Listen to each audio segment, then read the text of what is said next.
जे लोक कुठलीही गोष्ट न करण्यासाठी आपली परिस्थिती नाही, आपल्याकडे पुरेशी संसाधने उपलब्ध नाहीत, अशी कारणे देतात, त्यांच्यासाठी बाबासाहेब आंबेडकर हे एक मोठे उदाहरण आहे. आपल्याला मोठे व्हायचे असेल तर मनातील निर्धार पक्का असायला हवा. हेच आपल्याला बाबासाहेबांकडून शिकायला मिळते. बाबासाहेबांनी गरिबीत अर्धपोटी उपाशी राहून ज्ञान प्राप्त केले. 18-18 तास अभ्यास केला. त्यांना वाचनाची प्रचंड आवड होती, पण पुस्तक खरेदी करायला सुद्धा त्यांच्या खिशात पैसे नव्हते. अशा परिस्थितीत देखील त्यांनी ज्ञानप्राप्तीची इच्छा कधीच सोडली नाही. एकदा का बाबासाहेबांच्या हातात पुस्तक आले की ते पुस्तक ते पूर्णपणे वाचून घेत होते. त्यांना कुठलाही मजकूर कुठल्या पानावर आहे हे तोंडपाठ असायचे. इतकी चाणाक्ष बुद्धी बाबासाहेबांकडे होती.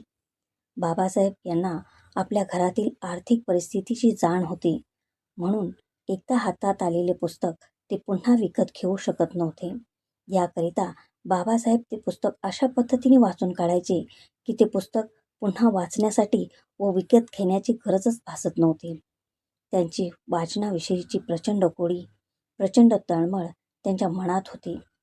आपल्याला मोठे होताना कुठलीही परिस्थिती रोखू शकत नाही. फक्त आपल्या मनामध्ये निर्धार पक्का असायला हवा. मनात चित्त व मेहनत असेल तर कुठलीही गोष्ट अशक्य नाही.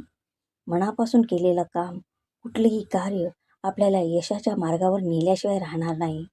हेच आपल्याला बाबासाहेबांच्या संघर्षमय जीवनातून जाणवते. नमो बुद्धाय. जय भीम.